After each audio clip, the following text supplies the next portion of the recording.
요즘 좋은 소식이 좀 들려오고 있죠. 우리 그 정은경 청장님의 발표도 그렇고 또 교회에 온 그 작은 공문에 보면 11월 그 둘째 주쯤부터 모든 그 모임들을 그 정상화한다고 하는 그런 그 희망의 소식들이 들려오고 있습니다.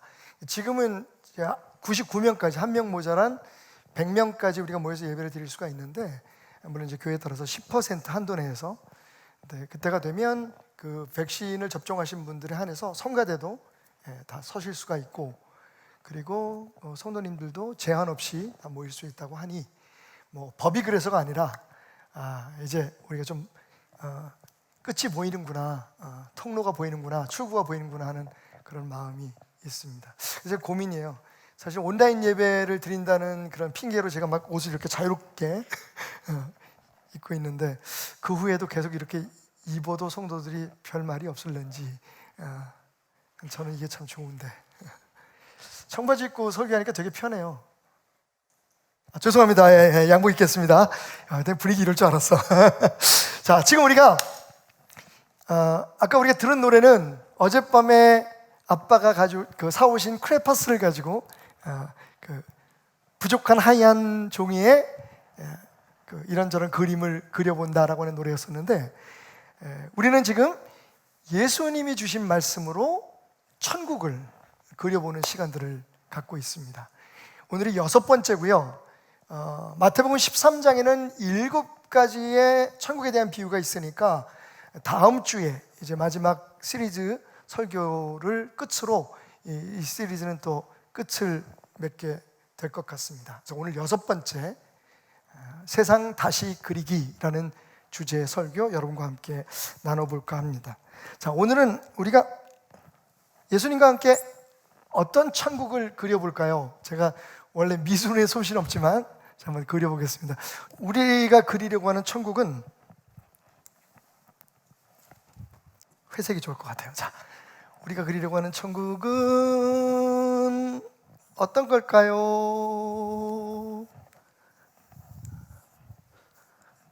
비슷해요, 그죠? 자, 우리가 그리는 오늘의 천국입니다. 바로 진주입니다. 자, 오늘 말씀 함께 읽었듯이 45절 46절 말씀이죠. 또 천국은 마치 좋은 진주를 구하는 장사와 같으니 극히 값진 진주 하나를 발견하며 가서 자기의 소유를 다 팔아 그 진주를 사느니라. 지난주에 우리가 함께 나누었던 천국은 밭의 감추인 보화라고 예수님께서 말씀하셨습니다. 근데 오늘은 트윈 패러블이라고 얘기합니다. 쌍둥이 그 비유라고 얘기를 하죠. 지난주의 비유와 이 비유가 거의 같은 내용을 갖고 있다 해서 보통 트윈 패러블, 쌍둥이 비유라고 불리우는 그런 말씀입니다. 그동안 우리는 이 말씀에 대해서 어떤 제목을 붙였냐면 극히 값진 진주 하나를 발견하매 라고 하는 이 말씀에서 제목을 극히 값진 진주의 비유라고 불러왔습니다. 그리고 여러분들이 가지고 있는 성경책에도 그렇게 적혀 있는 책들이 있을 겁니다. 물론 그 성경을 발행하시는 분들이, 발간하시는 분들이 그렇게 그 붙여놓은 제목이지만, 자, 그런데 여러분 가만히 다시 한번 이 말씀을 보십시다. 과연 이 비유는 극히 값진 진주의 비유일까요? 예수님께서 천국은 마치 극히 값진 진주와 같다라고 얘기한 것이 맞을까요? 한번 다시 읽어보겠습니다. 또 천국은 마치, 그죠? 천국은 마치, 그러니까 지금부터 내가 천국이 어떤 것인가에 대해서 여러분들께 이야기하려고 합니다 라고 예수님께서 말씀하신 후에 이렇게 말씀하시죠. 좋은 진주를 구하는 장사와 같다. 뭔가 우리가 생각했던 거하고 좀 다르죠. 그동안에 우리는 이 비유가 천국이 극히 값진 진주를 찾는 것이다 라고 생각을 했어요. 극히 값진 진주가 천국이다. 왜냐하면 지난주에 우리가 함께 공부했던 44절 말씀이 천국은 마치 밭에 감추인 보화와 같다 라고 얘기했기 때문에, 자, 여기서 천국은 보화에 지금 비유가 되고 있는 거잖아요. 근데 보화인데 어떤 보화냐? 우리가 알지 못하는 우리의 삶의 현장 어디인가에 감춰져 있는 보화입니다. 그죠? 보물, treasure. 그 자체가 천국이라고 설명을 하고 계신데, 그러다 보니까 우리가 흔히 그 단내리기 효과라고 말하죠. 44절에서 그렇게 얘기를 했으니까 45절, 46절의 비유는 당연히 천국은 진주일 것이다 라고 하는 선입견에서 이 말씀을 접근하게 되면 이 말씀에 담겨있는 진짜 의미를 놓치게 되는 거죠. 다시 한번 말씀드립니다. 오늘 첫 번째 포인트입니다. 45절, 46절의 말씀은 44절의 말씀과 다른 결론의 말씀입니다. 그러니까 일반적으로 이 두 개의 비유가 같은 결론을 우리에게 갖게 한다라고 얘기하는 것에서 잠깐 한 걸음 물러서셔서 이 말씀 자체로만 다시 한번 봅시다. 천국은 마치 뭐와 같다? 극히 값진 진주가 아니라 그 진주를 찾는 사람과 같다. 그러니까 천국의 이 비유에서 말하는 천국은 그 누구예요? 그 누구의 어떤 행동을 뜻하는 것이지 44절에 있는 말씀처럼 어디인가 숨겨져 있는 그것 혹은 그 곳을 이야기하는 것이 아니라는 것을 여러분 기억하시기 바랍니다. 자, 이게 왜 중요하냐? 중요할 수밖에 없는 게 여기에서 그러면 이 장사가 누구냐? 좋은 진주, 사실은 여기에 여러분 진주들이라고 해석되는 게 맞습니다. 왜냐하면 여기에 진주는 값진 진주 하나잖아요. 이건 싱귤러입니다. 다시 말하면 그냥 하나, 단수라는 거죠. 하나를 얘기하는 거 진짜 말 그대로. 근데 여기에 좋은 진주들은 진주들이에요. 프로론. 여러 가지 진주들이라는 뜻이에요. 그러니까 이 사람은 세상에 많은 진주들을 찾아서 헤매는 사람이다. 그 사람이 누구냐? 이거를 정확하게 우리가 규정을 해야 이 비유의 핵심을 이해할 수가 있게 되는 거죠. 자, 그리고 그 진주를 찾는 사람이 누구라는 것을 알면 그 사람이 찾은 그 값진 진주는 도대체 뭘까? 이걸 이해하게 되는 거죠. 이것을 잘못 해석하게 되거나 혹은 다른 방향으로 해석하게 될 때에 이 비유의 결론은 완전히 다른 방향에서 멈추게 되는 겁니다. 자, 이 부분에 대해서 한 가지 경고할 것은, 여러분들이 이제 오늘 말씀을 듣고 제가 말씀드리죠. 여러분 말씀 들을 때 그냥 목사가 하는 말 다 오라, 오케이, 아멘, 굉장히 좋은 믿음이지만 성경은 분명히 모든 영들을 시험해 보라 그랬거든요. 제가 말씀드리는 시험이라는 말은 이거 제대로 얘기한 거야? 맞아? 뭐 이런 거를 점검해 보시라는 얘기가 아니라, 말씀을 들었으면 그 말씀이 혹 우리 목사님이 놓치신 것은 없는지, 혹은 그 말씀 속에서 내가 더 깊이 접근해서 발견할 수 있는 보완은 없는지, 그런 것들을 여러분 영적인 그런 그 거룩한 부담감을 가지고 말씀을 접하는 거 좋다는 겁니다. 그죠? 왜냐하면 지금 말씀은 완전하지만 말씀을 전하는 저는, 통로로서의 저는 항상 부족하기 때문이에요. 그리고 주어진 시간에 제가 아무리 열심히 노력하고 수고해서 그 말씀을 분석하고 또 기도하면서 하나님이 주신 영역으로 채워진다고 할지라도 그것을 설명하기에는 턱없이 부족할 만큼 하나님의 말씀의 깊이는 너무 깊고도 놀랍기 때문입니다.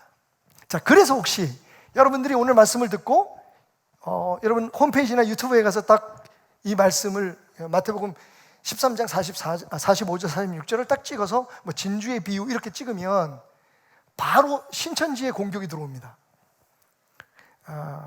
참 그분들도 한심해요. 이 비유에 대해서 지금 기성교회들, 기존 교회들이 정말 잘못하고 해석하고 있다.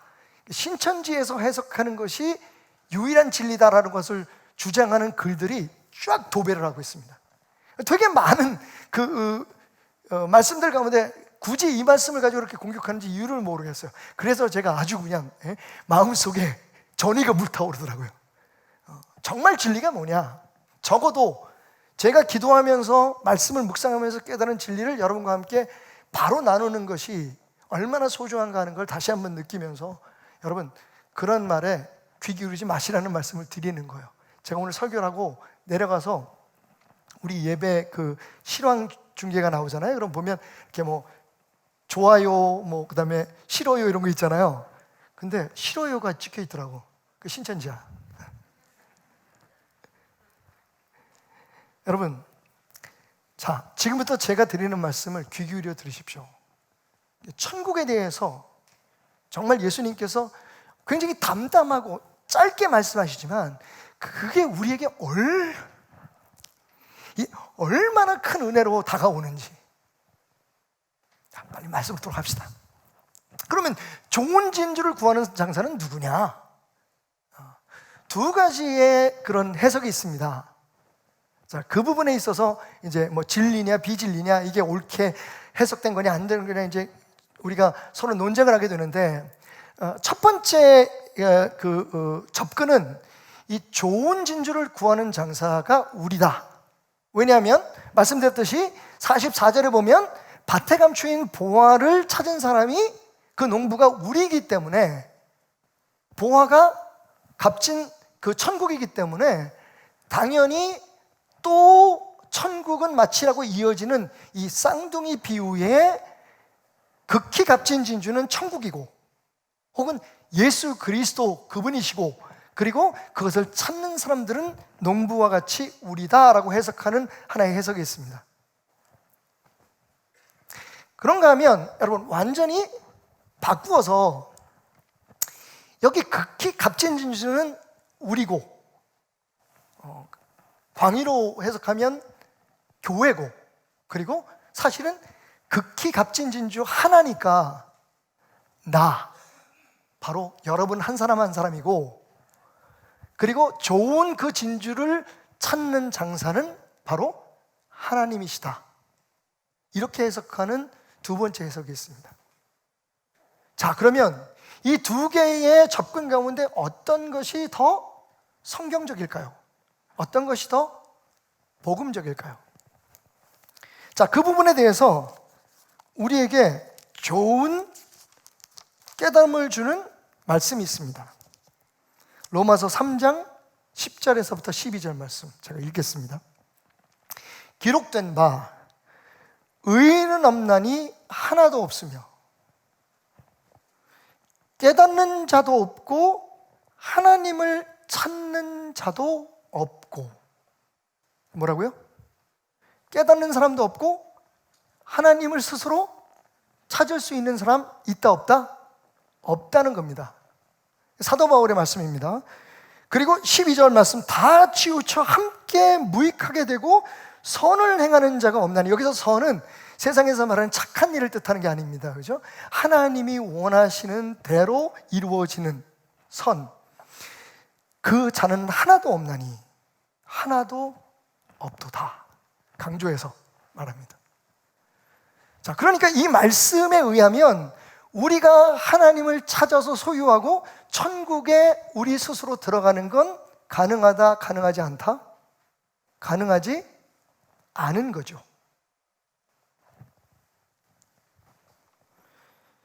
성경 여기저기에서 사실은, 그래서 우리가 하나님을 찾는 게 아니라 우리가 천국에 우리의 노력과 수고와 종교적인 그런 애씀으로 들어가는 게 아니라 온전히 우리를 먼저 찾아오신 하나님의 은혜가 우리를 위해서 저 높고 높은 별을 넘어 이 낮고 낮은 땅 위에 우리처럼 약하고 전한 모습으로 오신 그 예수 그리스도의 십자가의 대속의 은혜가 우리를 찾아왔고 우리를 구원하셨다 라고 얘기하는 그런 말씀들이 가득 차 있다는 겁니다.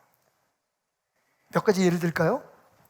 굳이 성경을 찾지 않더라도 여러분, 아담이 하와가 선악과를 따먹고 죄를 져서 숨었을 때에 아담이 하나님을 찾았습니까?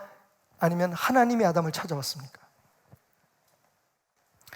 아브라함이 70여 년 동안의 삶을 그저 편안하게 자기 고향에서 살고 있을 때에 아브라함이 갑자기 하나님을 찾아서 만나가지고 하나님 나를 인도해 주십시오라고 하나님이 인도하시는 길을 따라갔습니까? 아니면 하나님께서 불현듯 아브라함을 찾아오셔서 아브라함에게 고향을 떠나라고 말씀하셨습니까?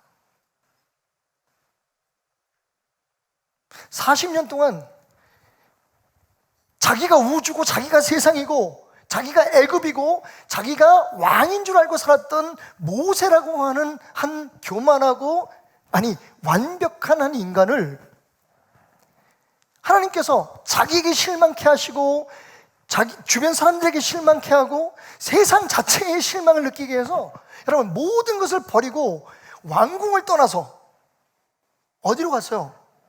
모든 것을 포기한 사람처럼 자연인이 됐습니다. 모세는 양을 치고 목동의 일을 하는 사람으로 스스로 나는 더 이상 이제 세상에 대해서 책임 안 져, 나는 리더로서 살아가지 않을 거예요, 모든 걸 다 내려놓고 미리안 광야에 도피했던 모세를 호렙산 떨기나무에서 찾아와 부르신 것이 하나님이십니까? 아니면 모세가 하나님을 찾아서 호렙산 떨기나무로 갔습니까? 자, 길고 긴 구약의 얘기들을 다 생략하고 신약에 가보십시다. 사도 요한은 이렇게 말합니다. 태초에 말씀이 있었다. 그 말씀이 하나님과 함께 있었고 그 말씀이 곧 하나님이다. 그 말씀 없이 세상에 창조된 것은 아무것도 없다. 그리고는 잠시 세례 요한의 탄생에 대해서 말하면서 뛰어넘어서 다시 뭐라고 얘기하냐면 이 세상에 참빛, 그 말씀, 즉 하나님이 오셨는데 자기 백성이 그렇게 오신 그분을 맞이하지 않았다. 누구든지 그분을 영접하는 자는, 찾아오신 그분을 맞아들이는 자는 하나님의 자녀가 되는 권세를 허락하셨다. 여러분, 하나님이 우리를 찾아오십니까? 우리가 하나님을 찾아갑니까? 솔직히 말하면 그동안 우리는 여러 가지 방법으로, 그게 철학이든지 아니면 인문학이라든지 아니면 심지어는 과학적으로 신을 증명하기 위해서 천국을 소유하는 방법을 위해서 자기 개발 세미나도 하고 무슨 세미나도 하고 뭐도 하고 학문적으로, 그죠? 철학적으로, 과학적으로 하나님의 나라를 소유하고 어떻게 우리가 편안한 삶을 살 수 있을까? 어떻게 우리는 성공적인 삶을 살 수 있을까? 이 세상에서 그 천국을 차지하기 위해서 그 하나님이라는 존재에 대해서 접근하기 위해서 얼마나 몸부림치고 애써왔습니까? 그런데 성경은 말합니다. 그거 아니거든 이라고. 모든 그 학문과 우리 인간의 그 모든 그 생각의 기초가 되는 철학이라고 하는 그런 학문을 보면 여러분 기본적으로 던지는 질문들이 있죠. 첫 번째가 뭐냐면 나는 누구냐? 내가 누군지 알아야 주변과의 관계도, 주변 사람들에 대한 그런 그 존재도, 그죠? 내가 누군지를 아는 게 제일 중요합니다. 그게 첫 번째 질문이에요. 그런데 내가 누군가를 알려면 어떻게 해야 됩니까? 나는 어디서 왔지요? 그 근원을 묻기 시작하거든요. 거기에 신에 대한 질문이 시작됩니다. 그럼 그걸 이루기 위해서 말씀드린 대로 여러 가지 방법으로 인간들이 하나님을 찾아가고 천국을 이루기 위해서, 천국을 만들어내기 위해서 지금도 정치적으로 사회적으로 나름대로 자기들이 생각하는 천국들을 이야기하면서 그것을 이룬다고 하지만 여러분, 우리는 알고 있어요. 그냥 성경 말씀을 빌리지 않더라도 인간이 스스로 천국을 만들어내거나 그걸 소유하는 것은 불가능하다. 특별히 천국을 누리기 위해 우리 기독교에서 가장 중요한 게 뭐죠? 구원이잖아요. Salvation. 하나님의 백성으로 다시 태어나는 born again. 이 체험은 인간 스스로 어떠한 노력과 어떠한 수고를 기울여도 스스로 쟁취할 수 없는 겁니다. 그래서 대강 눈치채셨겠지만 저는 이렇게 해석합니다. 여기서 좋은 진주들을 구하는 장사는 이 땅에서 하나님의 자녀들을 찾아서 하나님 나라를 소유하게 하시기 위해 우리를 찾아오신 하나님이시고, 그리고 그 많은 세상의 진주들 가운데 바로 너야 테나마, 내가 찾던 게 너구나 라고 나를 꼭 집어서 발견하시고, 그것을 얻기 위해 어떻게 하셨다고요? 자기 소유를 다 파신 분이, 그 진주를 산 분이 바로 하나님이시다. 제가 말씀을 준비하면서 아주 재미있는 책 한 권을 또 읽었는데요. 한국에는 아직 번역이 안 돼 있더라고요. 그래서 기회가 되면 세상 살아가면서 우리가 경험하게 되고, 또 누군가 대화할 때, 혹은 누군가를 이렇게 교육할 때 사용할 수 있는 유머들을 모아놓은 그런 책입니다. 알렌 던데스라고 하는 분과 또 다른 한 분이 여러 떠도는 이야기들을 모아서 만들어 놓은 책인데, 거기에 그 책 제목이 뭐냐면요, Never try to teach a pig to sing. 돼지에게 노래를 가르치려고 애쓰지 마라. 절대로. never니까, 그죠? 그 이유에 대해서 이렇게 얘기합니다. It wastes your time and it annoys the pig. 이건 내 시간을 낭비하는 것일 뿐만 아니라 돼지를 짜증나게 하는 일이기 때문이다. 이런 격언이 이제 제목이에요. 그래서 Never try to teach a pig to sing. 돼지에게 노래를 가르치지 마라. 그 많은 이야기 중에 한 편의 이야기의 제목을 책 제목으로 삼았는데, 제가 그 제목이 하도 재밌어서 아마존의 킨들이라고 하는 이북 같은 걸 읽을 수 있는 그런 앱이 있습니다. 그걸 받아가지고 책을 어렵게 구했어요. 읽어봤더니 너무 재밌어요. 그리고 이 말이 오늘 제가 여러분과 나누려고 하는 그 나라, 천국에 대해서 너무 잘 설명해주고 있는 말 같았어요. 돼지에게 노래를 가르치지 마라. 처음부터 노래를 부를 수 없도록 창조된 돼지에게 노래를 강제적으로 가르치면 어떻게 됩니까? 시간 낭비예요. 절대로. 죽었다 깨어나도 돼지가 부를 수 있는 노래는 딱 하나예요. 물론 리듬은 바꿀 수 있을지 몰라요. 이걸 우리가 녹음을 해가지고 이 돼지 소리를 녹음을 해가지고, 오잉 서양 사람들도 오잉 돼지가 그렇게 부른다 그러는데, 그 돼지 소리를 녹음을 해가지고 우리가 기계적으로, 그죠? 노래를 만들 수 있을지도 몰라요. 그런데 돼지를 그렇게 노래를 부를 수 있도록 가리킨다는 건 불가능합니다. 시간 낭비일 뿐만 아니라 그렇게 강요받는 돼지는 얼마나 짜증날까요? 그래서 오늘 말씀의 제목을 이렇게 정하고 접근해 봅니다. 따라해 볼까요? 돼지에게 노래를 가르치지 않는 나라. 여러분, 바로 그것이 천국입니다. 이 말씀하고 무슨 관계가 있냐고요? 여러분, 우리 힘으로 예수 그리스도를 소유할 수 없어요. 우리가 구원을 받을 수 없어요. 스스로를 구원할 수 있는 인간이라면 예수님이 이 땅에 오셔서 십자가에 못 박혀 죽으실 이유가 있겠습니까? 성경은 딱 잘라서 얘기해요. 그 누구도 스스로를 구원할 수 있는 자는 없다. 여러 가지 방향으로 접근하지만 여러 종교와 여러 학문적인, 여러 과학적인 루트를 통해서 우리가 우리 스스로를 구원하고 세상에서 영원히 살고, 그리고 우리가 여러 가지 누릴 수 있는 복들을 누리려고 평화, 위안 막 떠들어지지만 사실은 안 된다는 게 성경이에요. 그럼 불가능하냐? 그건 아니에요. 왜?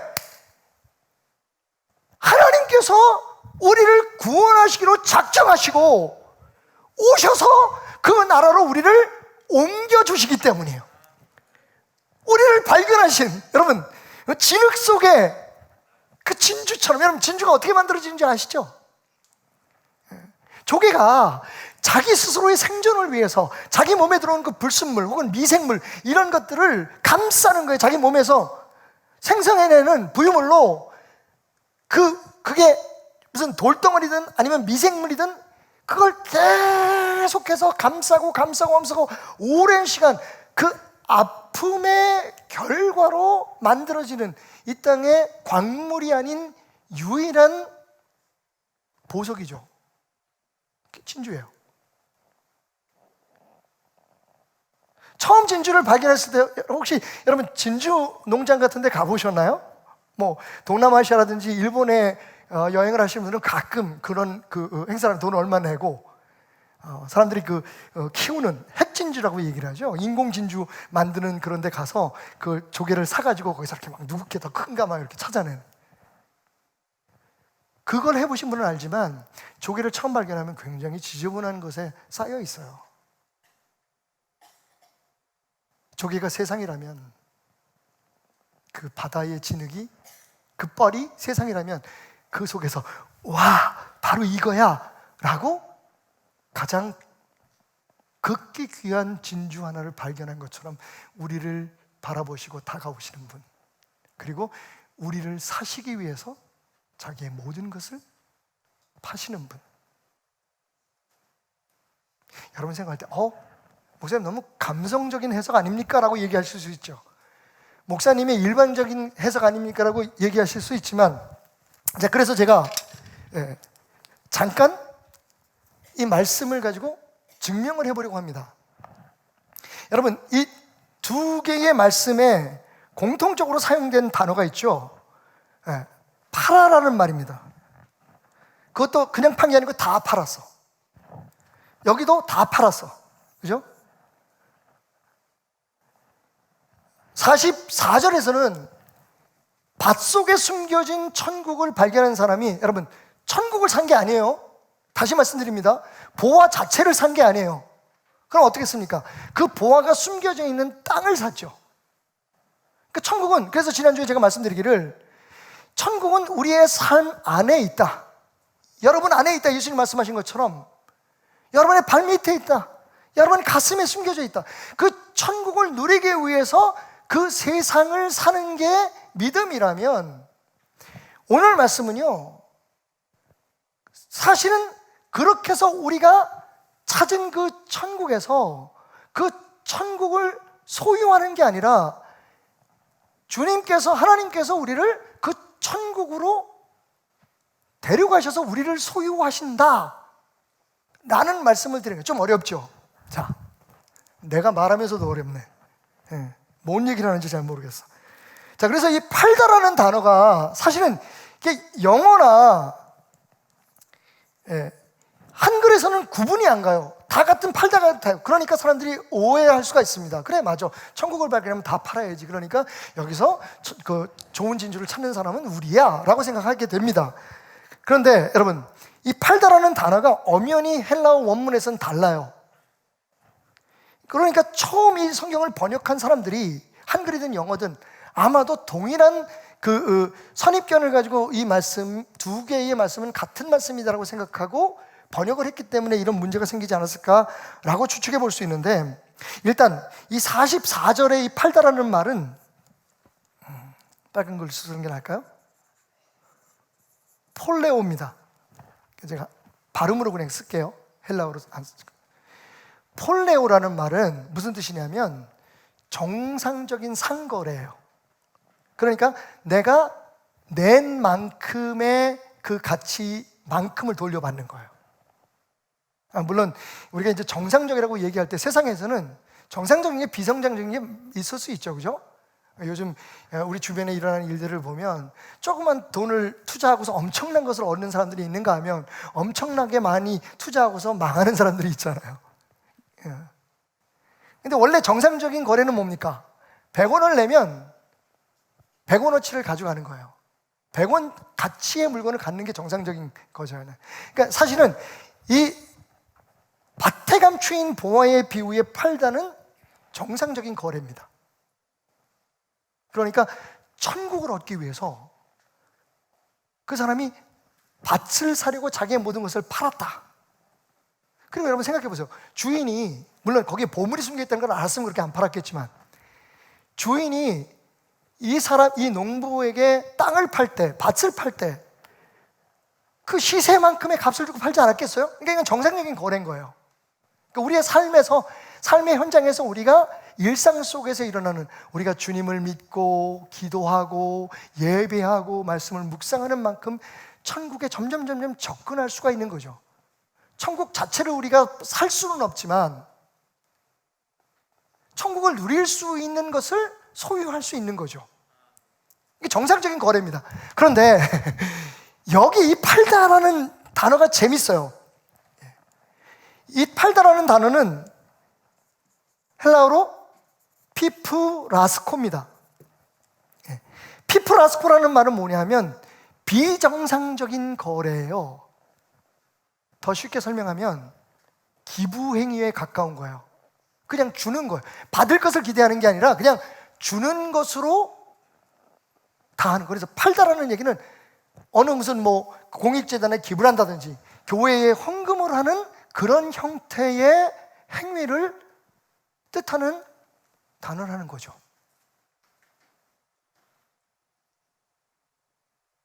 솔직히 말하면 우리는 천국을 소유하기 위해서 다 팔았나요? 이게 문제인 거예요. 이렇게 접근하면 어떤 문제가 생기냐면 네 가진 것으로 천국을 살 수 있어. 네 노력으로 천국 살 수 있어. 노력하는 만큼 천국을 누릴 거야. 노력하는 만큼 예수를 소유할 수 있을 거야. 여러분, 그건 성경적이 아니에요. 그죠? 주님이 우리를 찾아오셨고 우리를 발견하셨고 우리를 주님의 품에 안으시고 천국을 누리게 하신 거야. 아멘? 그러니까 우리가 천국 안에 소유되는 거지 우리 안에 천국을 소유할 수가 없어요. 그런데 우리의 삶 속에서 우리가 예배드리고 우리가 뭐 헌신하고 희생하고 사랑하고 이렇게 하면서 누리는 기쁨들이 있잖아요. 근데 그 기쁨을 위해서 여러분 다 파셨습니까? 여러분의 인생을 기부하셨습니까? 이게 안 된다는 거예요. 그러니까 44절의 말씀은 그대로의 의미가 있어요. 그런데 45절, 46절은 달라요. 45절, 46절은 주고 아무것도 안 남는 거예요. 내가 아니 밭을 사면 밭은 남잖아요. 그죠? 내가 밭을 쓰든 안 쓰든 농사를 짓든 농사 지을 필요가 없을 수도 있지. 왜? 보화를 찾았는데 뭐하러 농사를 줘? 근데 여러분 어쨌든 내가 산 밭은 남잖아요. 그러니까 사실 우리가 하나님을 위해서 모든 것을 드린다 그래도 그건 다 거짓말이에요. 그죠? 뭘 모든 걸 다 드려? 모든 걸 다 드리려면 진짜 아니 모든 걸 다 드린다고 예수님을 신부라고 생각하고 믿는 캐톨릭 그 사제들이나 수녀님들도 다 못 드리거든요. 스님들도 다 못 드리거든요. 뭐 목사들은 말할 것도 없고. 사실 우리가 드리지만 여전히 우리에게 남아있는 것이 있는 게 44절이에요. 정상적인 거래가 이루어지는 거예요. 그런데 45절, 46절은 달라요. 45절, 46절은 일방적으로 모든 걸 다 주는 거예요. 뭐까지? 생명까지. 기부의 기부. 누구를 위해서? 우리 스스로 생각할 때는 우리가 별로 값어치가 없는 것 같고 아무것도 아닌 나 같은 걸 위해서 예수님이요 나를 찾아서 아니 우리 표현으로 말하면 좀 심하지만 눈이 삐신 거예요. 사랑의 눈이 먼 거예요. 내가 찾던 보석이 여기 있네. 그리고 날 위해서 당신의 모든 걸 주신 거예요. 십자가에 피 흘려 죽기까지. 언젠가 나눴듯이 그 송명희 시인 사지 장애를 가지고 있던 오래전 그 도남동 시절에 우리 교회도 와서 간증을 하셨던 분인데 송명희 시인이 그 나라는 노래를 작사했잖아요. 원래 이제 그 작사자이신데 최덕신 목사님이 그 곡을 붙이고 송명희 씨가 작사한 아주 오래된 찬양이 있어요. 제가 미국에서 그 박탄하명의 찬양의 심포니라고 하는 그 프로그램을 찬양 프로그램을 오랫동안 인도한 적이 있었는데 그 찬양을 틀고서 제가 방송사고를 했어요. 찬양 한 곡이 제게 던진 그 파장이 너무 커서 찬양이 다 끝나고 났는데 거의 한 2, 3분을 제가 우느라고 방송을 진행을 못했어요. 여러분 아시다시피 방송에 뭐 10초, 20초가 길어요. 근데 1분, 2분을 이게 방송이 안 나가면 난리가 납니다. 근데 그럴 수밖에 없었던 이유는 그 찬양이 시작할 때 나오는 멘트 때문이었어요. 전주가 흐르면서 찬양 인도자가 이렇게 말을 시작합니다. 만약에 이 땅에 나 혼자 살고 있어서 예수님께서 십자가의 대속의 피를 흘려야 될 대상이 오직 나 한 사람뿐이라면, 그래도 예수님은 이 땅에 오셔서 그 고난을 받으셨을 겁니다.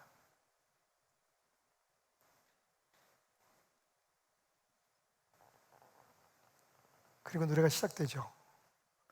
누구 때문에 주님 십자가 지셨나요? 누구 때문에 주님 십자가에 죽으셨나요? 제가 그때부터 울기 시작해가지고 몇 분간의 노래가 끝나고 난 후에도 계속 흐느낄 수밖에 없었습니다. 여러분, 저 목사 아들로 태어났습니다. 14살에 미암교회라고 오래된 교회, 우리 교회 옆에 있는 교회 부흥에 참석했다가 예수님이 날 위해 십자가를 지셨다는 사실을 알게 되고, 그 교회 나무 의자에 머리를 박고 교회 성전 안에 있는 모든 사람들이 다 가고 교회를 관리하시는 집사님이 오셔서 학생 이제 집에 가야지 라고 얘기할 때까지 울었던 기억이 있습니다. 14살이었습니다. 그 전까지 나같이만 예수 믿으면 다 되는 줄 알았어요. 그냥 교회 다니고 목사들로 태어났으니까 성경 구절 달달달달 외우고, 교회에서 무슨 행사 있으면 거의 학교 공부 시금을 전폐하고 거기에 내가 그렇게 열심히 충성을 하는 게 하나님을 잘 믿는 거라고 생각했습니다. 누구보다도. 근데 그날, 지금 하늘나라 가셨지만 제가 그분의 조남을 저희 아버님의 조남만큼 자주 말씀드리는 건 제게 진짜 예수님을 만나게 해주신 분이었기 때문이에요. 그분이 Tie a yellow ribbon round the oak tree라고 하는 그 오래된 팝송에 얽힌 이야기를 하시면서 정말 그날 저를 쳐다보시는 것 같았어요. 테나마, 널 위해 예수님이 십자가 지셨어.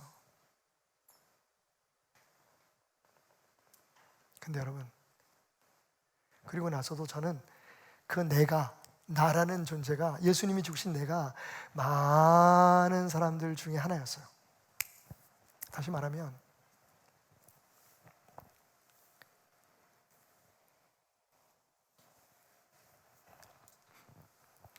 이 땅을 침략했던 원수에게 도시락 폭탄을 던지고 심장을 향해 총을 쐈던 그 열사들, 우리 위인들에 대해서 우리가 고마워하는 것은 그분들이 나라를 살렸잖아요. 그죠? 조선이라는 나라뿐만 아니라 대한민국이라는, 지금 우리가 살고 앞으로 우리가 살아야 될 이 땅에 우리 자녀들이 숨쉬고 살아야 되는 이 땅을 구했잖아요. 그 많은 사람들을, 와우! 영웅이죠.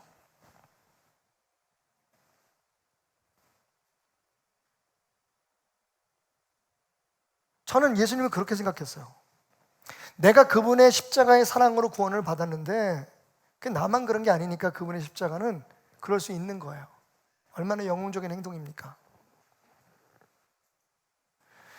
근데 그날 들었던 그 노래의 도입부에서 여러분, 은혜는 그렇게 임하는 것 같아요. 다시 말씀드리지만 천국은 여러분을 찾아옵니다. 제가 거기서 천국을 만났어요. 딱 질문이 나한테 꽂히는 거예요. 이 세상에 너 혼자만 있고 테나마, 아무도 없고 너 혼자 사는데 너 한 사람 구하기 위해서 예수님이 오셔서 그 모든 고초와 고난 다 당하시고 십자가에 피 흘려 죽었겠니? 그리고 그 답은 예스였어요. 여러분, 우리 신앙생활의 가장 중요한 시작이 여기서부터 시작돼야 돼요. 수만 명, 수십만 명, 수백만 명을 위해서 예수님이 죽은 게 아니라 바로 나를 위해서, 이 비유가 우리에게 보여주는, 나를 위해서 다 팔았어요. 피 플라스코 모든 걸 다 이양하셔. 다. 여러분, 저 높고 높은 별을 넘어 이 낮고 낮은 땅 위에 오신 그 하나님의 사랑이 왜 그랬을까? 꼭 굳이 그럴 필요 있어? 라고 하는 의문으로 연결될 수 있는 이유는 우리에게는 없어야 돼요. 이유는 하나예요. 세상 사람들 기준으로 보면 나 별거 없어 보이고 별 존재감도 없고, 솔직히 말하면 내 자신도 내가 싫은데 그런 나를, 그 많은 진주 가운데 한 사람 한 사람을 네가 가장 극히 값진 진주야, 너 하나를 위해서 내가 이 땅에 왔단다 라고 말씀하시는 그 예수님을 만날 때 비로소 우리의 천국이 우리 앞에 펼쳐지는 거예요. 여기서 장사꾼은 예수님이고 하나님이고, 그 진주는 바로 당신이요, 믿거나 말거나. 이걸 인정하지 못하니까 하나님을 믿으면서도 계속 우울증에 빠지고, 계속 실망하고, 내 뜻대로 안 되는 문제에 대해서 힘들어하고 아파하는 거예요. 다른 사람들을 보면서 왜 저 사람들은 저렇게 잘 되는데 나는 안 됩니까? 저 사람들이 저렇게 축복 주는데 나는 왜 안 주십니까? 계속 비교하는 거예요. 여러분, 비교할 가치가 없는 거예요. 왜? 극히 값진 진주로 그분이 나를 발견하셨다는 거예요. He found you. He found you. 당신을 발견하셨어요. 그리고 여러분, 그분의 입가에서 번져나는 그 미소를 상상해 보세요.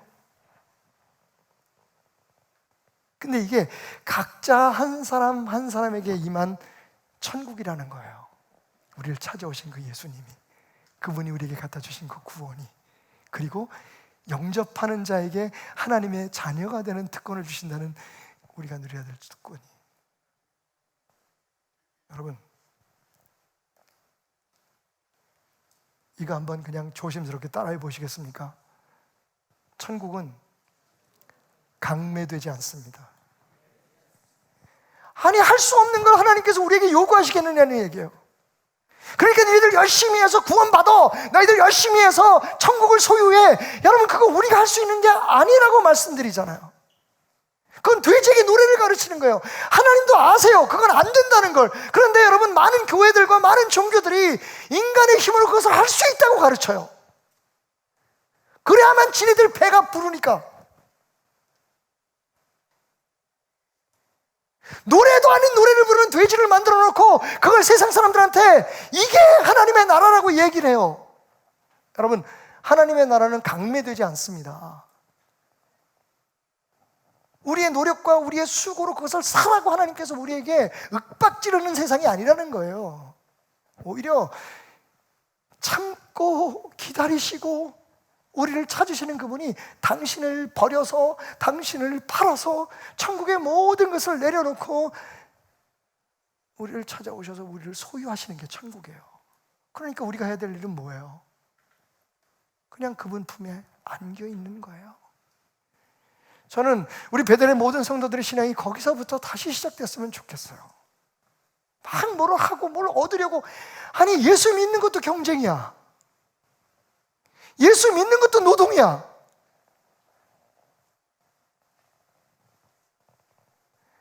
그분의 품에 안겨서 내가 행복해서, 내가 자발적으로 그분을 찬양하고 예배하고, 그분이 날 위해서 진짜 아낌없이 모든 것을 주셨으니 나도 내가 할 수 있는 모든 것을 주님께 맡깁니다. 이렇게 살면 천국 안에 소유된 삶을 누리게 되는데, 우리 스스로 지금 천국을 찾아다니는 거예요. 우리가 천국을 쟁취하려고 하는 거예요. 아둥바둥.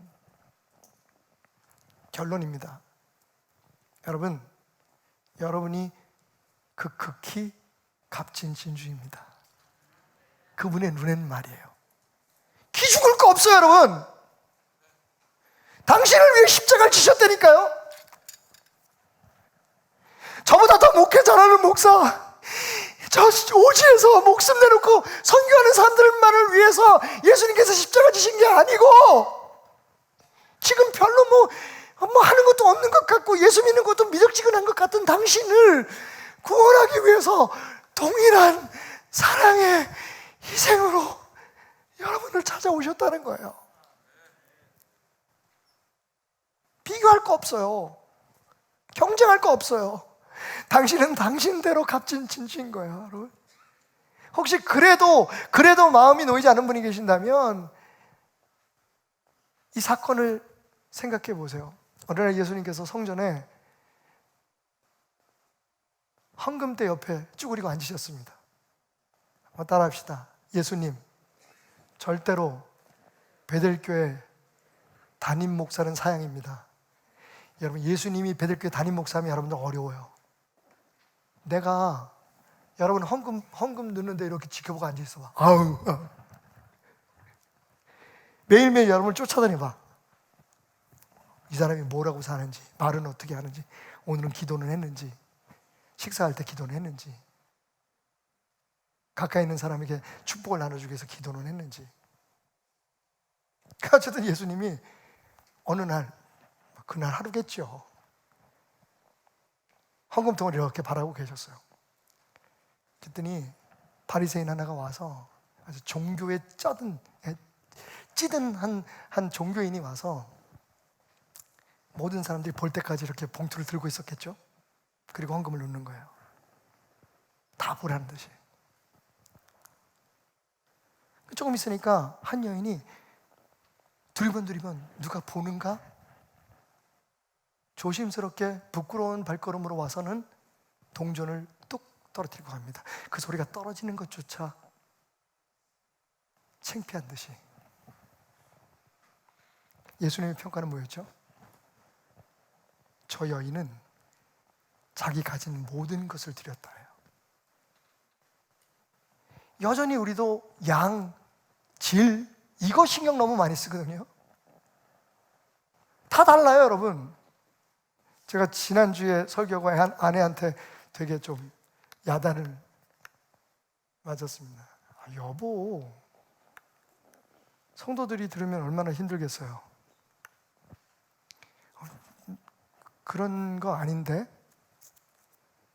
그래도 여보, 다시는 얘기 안 하기. 예.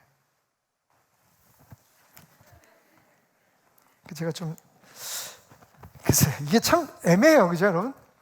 여러분은 충분히 이해해 주실 거라고 생각하는데, 어쨌든 그런 거죠.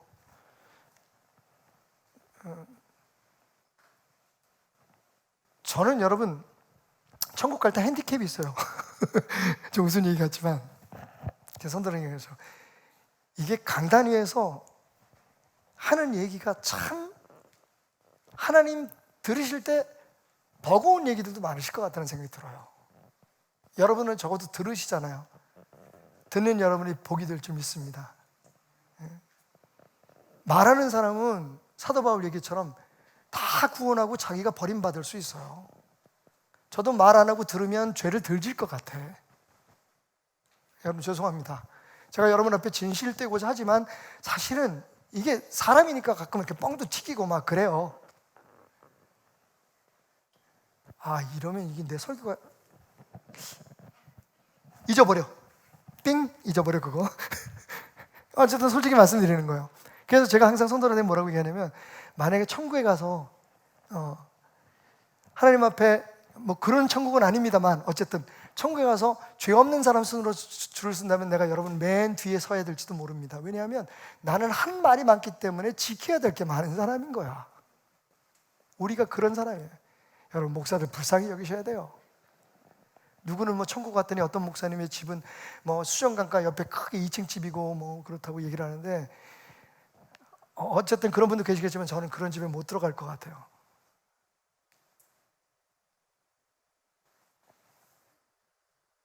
핸디캡이 있어요. 그러니까 사람들마다 하나님 앞에 나눌 수 있는 게 달라요. 그죠? 하나님 그걸 아시는 거예요. 근데 세상은 뭐라 그래요? 일단 많이 드린 사람, 잘한 사람, 유명해진 사람이 천국을 더 많이 소유하는 것처럼 이야기한단 말이에요. 그런 교회, 그런 집단이 더 그만 또 이거 나올라. 이거 되게 신경 쓰여. 실수하신 분 있으면 빨리 다시 고치세요.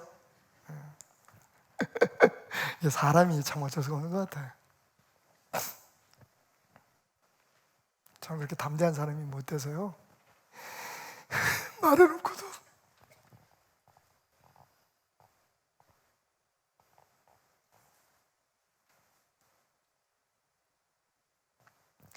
여러분, 우리 하나님의 나라는 그분이 우리를 건지셔서 흑암 속에서 건지셔서 옮겨놓으신 그 아들의 나라는 노래 못하는 돼지에게 노래하라고 매를 치는 것, 그걸 강요하는 나라가 아니라고요. 그분이 우리를 만드셨고 그분이 우리를 아세요. 그래서 천국 안에 사는 삶이 중요하다는 거예요. 그 천국을 이 땅에서 얻으려고 막 길을 쓰고 뭘 애쓸 게 아니라 주님과 함께 하면서 누릴 수 있는 그 천국의 소소한 즐거움들을 우리가 소유한 게 아니라 우리가 그 안에 있으니까 그런 것들을 하나하나 삶 속에서 발견하면서 살아가는 게 세상에서 주는 평안이나 세상에서 주는 위로가 아니라 하나님 나라의 위로를 누릴 수 있는 거예요.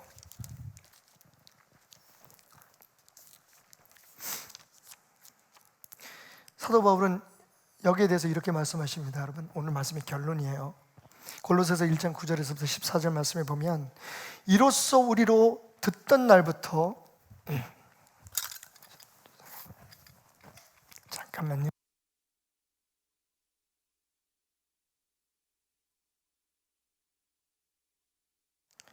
제가 주의 일 오래 하려고 최근에 백내장 수술을 받았어요. 그래서 눈물이 나면 앞이 잘 안 보여가지고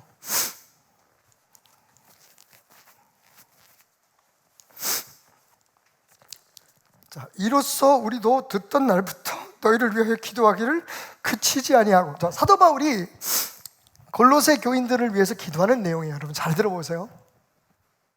구하노니 너희로 하여금 모든 신령한 지혜와 총명에 하나님의 뜻을 아는 것으로 채우게 하시고. 누가요? 누가 채워요? 그러니까 많은 분들이 기도할 때 그래요. 우리 목사님 영역이 충만해서 말씀을 잘 증거하게 하시고 많은 사람들이 은혜 받는 말씀을 전하게 하셔서 그렇게 기도하시지 마세요. 하나님 그런 목사가 되게 해달라고 기도. 저는 그렇게 못해요, 여러분. 제가 인간적으로 노력해서 조금은 흉내낼 수 있을지 모르지만 그건 하늘나라의 메시지가 아니에요. 그러니까 여러분, 이제 주의 종들이나 여러분 사랑하는 사람들을 위해서 기도할 때 어떻게 기도해야 되는지 이 기도에 본해서 배우시기 바랍니다.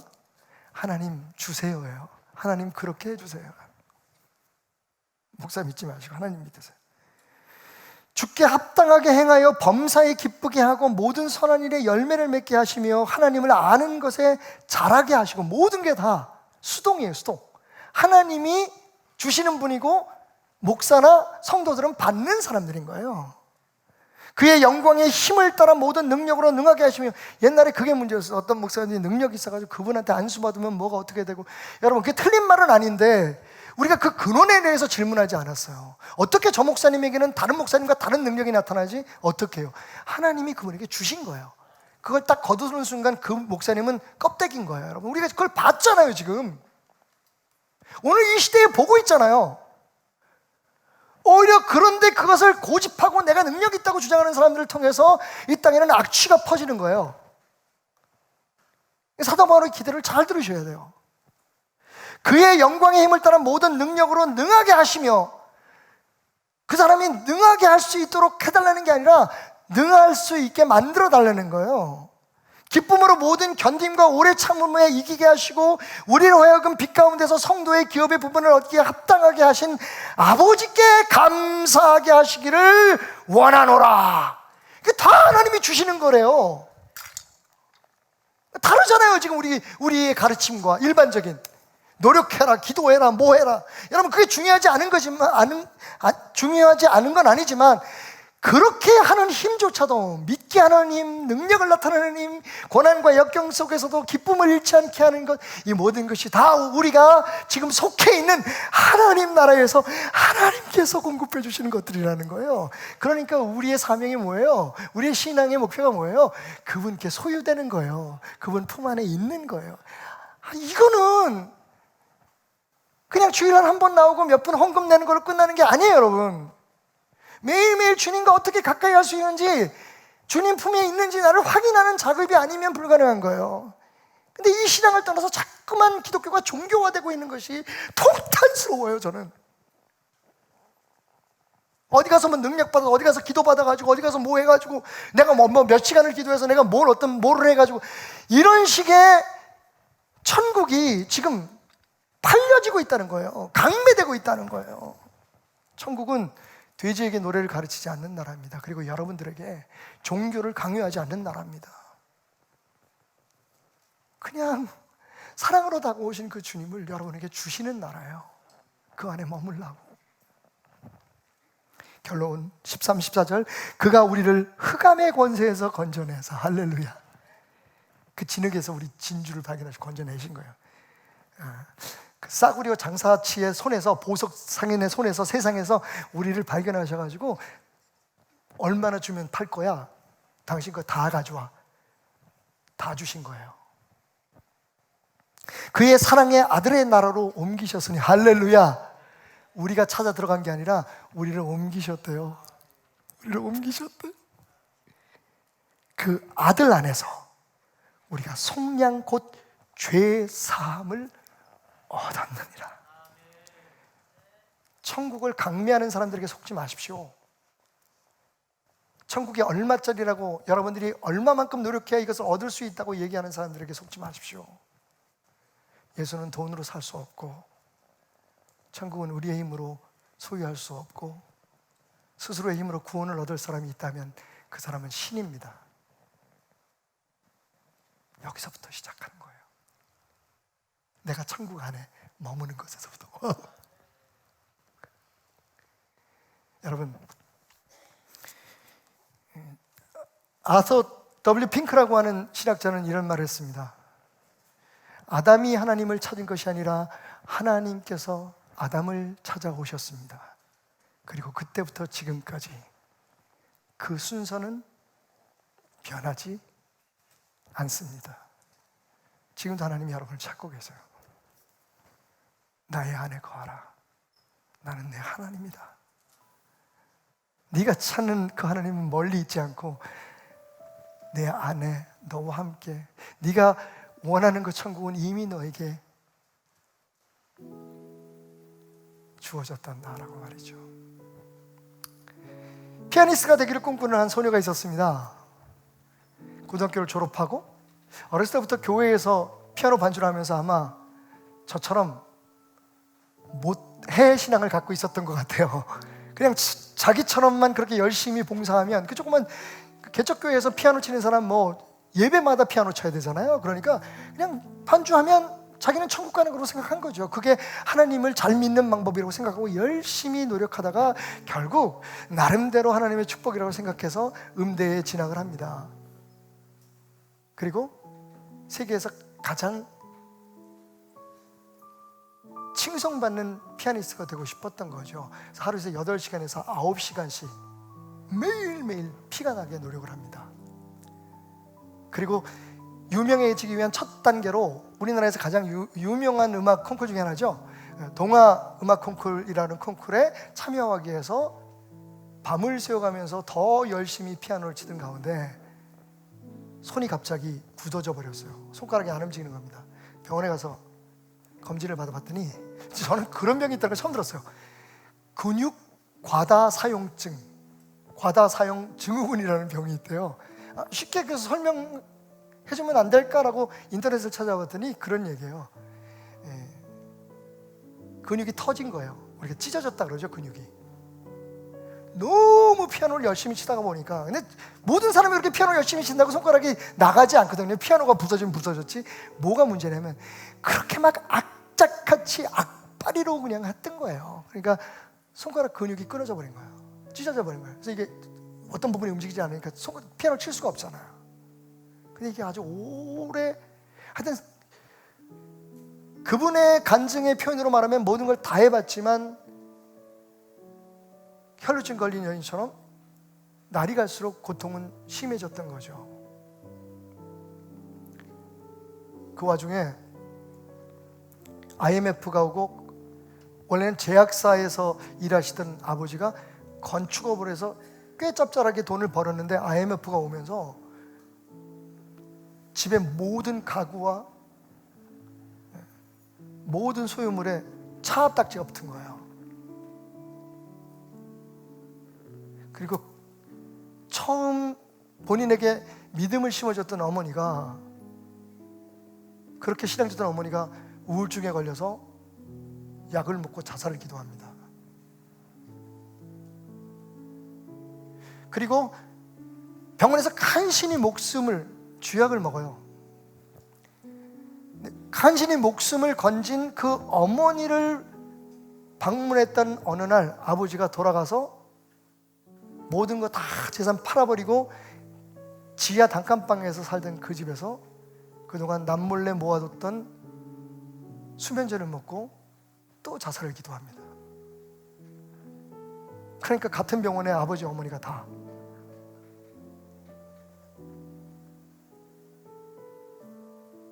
통곡을 하며 하나님 앞에 외쳤대요. 하나님, 나 이렇게 찾는데 왜 하나님 나 안 만나주냐고. 내가 그동안 살아오면서 했던 모든 행위들과, 그리고 내가 지금도 입버릇처럼 내가 훌륭한 피아니스트가 되면 하나님의 영광을 위해서 살겠습니다라고 하는 그 말은 어디로 들으셨냐고, 어디 계시냐고. 그렇게 울며 불며 기도하던 어느 날 오랫동안 마음에 간직했던 말씀이 들려왔대요. 두려워하지 말라, 놀라지 말라, 나는 너의 하나님 됨이라. 그러면서 말씀하시기를, 네가 나를 너의 하나님으로 결정한 게 아니라 내가 너를 지명하여 불렀다. 너 지금 나 찾고 있니? 오래전부터 나는 너와 함께 했고 네가 나를 보지 못했을 뿐이다. 지금은 몸도 치료되고 어머니도 회복이 되셔서 그 우울증에서 벗어나셔서 굉장히 오랜 시간이 걸리셨대요.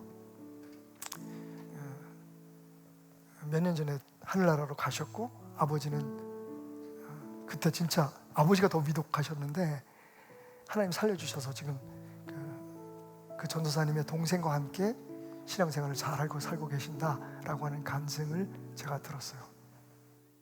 바로 나의 안에 거하라 라고 하는 찬양이 그렇게 그녀에게 주어졌답니다.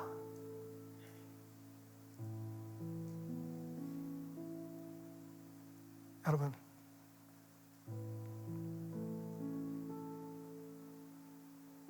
여러분은 지금 하나님의 소유된 백성입니다.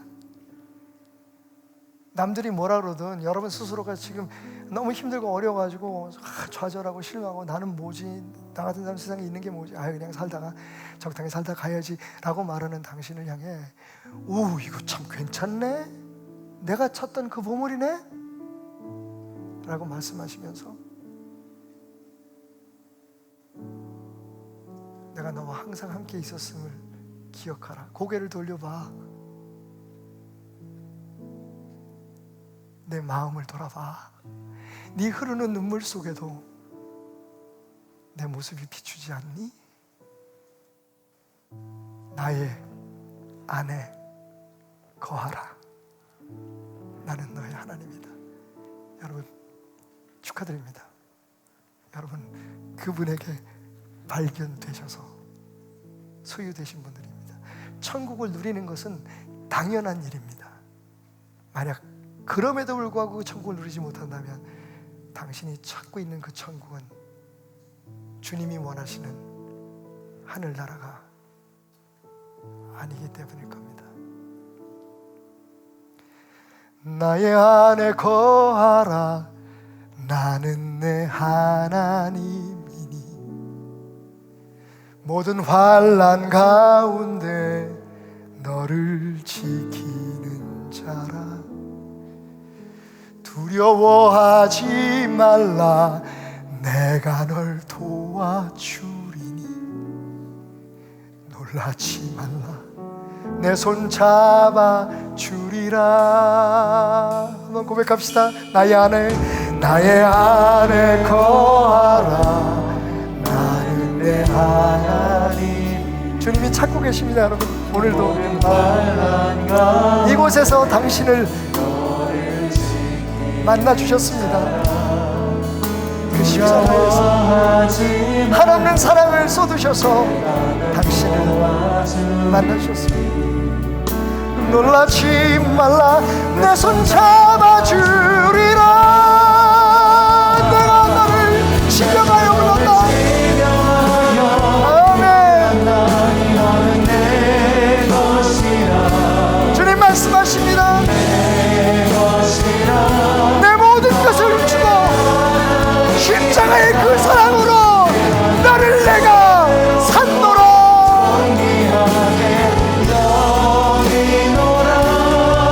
너를 사랑하는 내 여호와라. 내가 너를 지명하여 불렀다.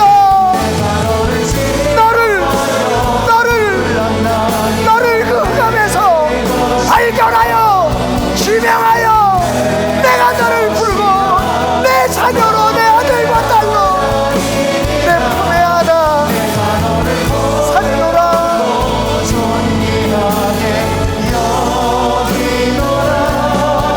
너를 사랑하는 내 여호와라.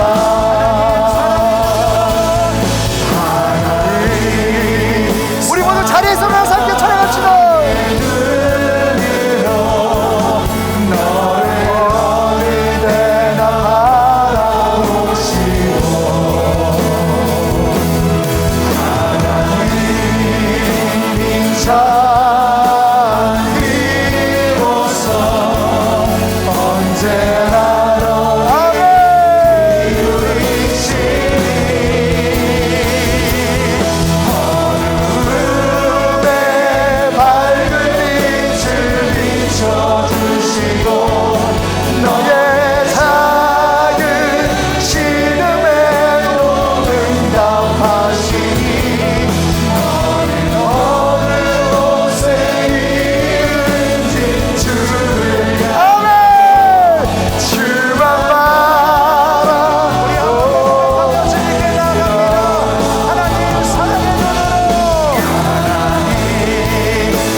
왕같은 제사장을 축복합니다. 하나님, 우리의 능이요, 우리의 재주도 아니고, 우리의 권세와 권력도 아니고, 우리의 수고와 노력이 아닌 온전히 우리를 위해 십자가에 피 흘려 죽으신 그 놀라운 그리스도의 사랑으로 하나님 나라의 소유된 백성 되게 하셨으니, 흑암에서 건져서 그 아들의 나라로 옮기셨으니, 주여 부디 그 나라를 누리며 사는 것을 배워가게 하시고, 그 나라 안에서 우리에게 주어진 하나님 자녀들의 그 관세 영향력을 회복하며 살아가는 우리들이 되게 하여 주옵소서. 세상의 천국을 목표로 삼아 살다가 세상의 거센 풍파와 풍랑에 부닥쳐 넘어지는 자들 되지 않게 하시고, 이 세상에 어떠한 어려움, 문제조차 되지 않는 저 천국을 향한 믿음을 가지고 살아가므로 오늘도 주님이 그 눈에서 빛나는 사랑으로 우리를 바라보시는 그 기쁨을 소유하게 하소서.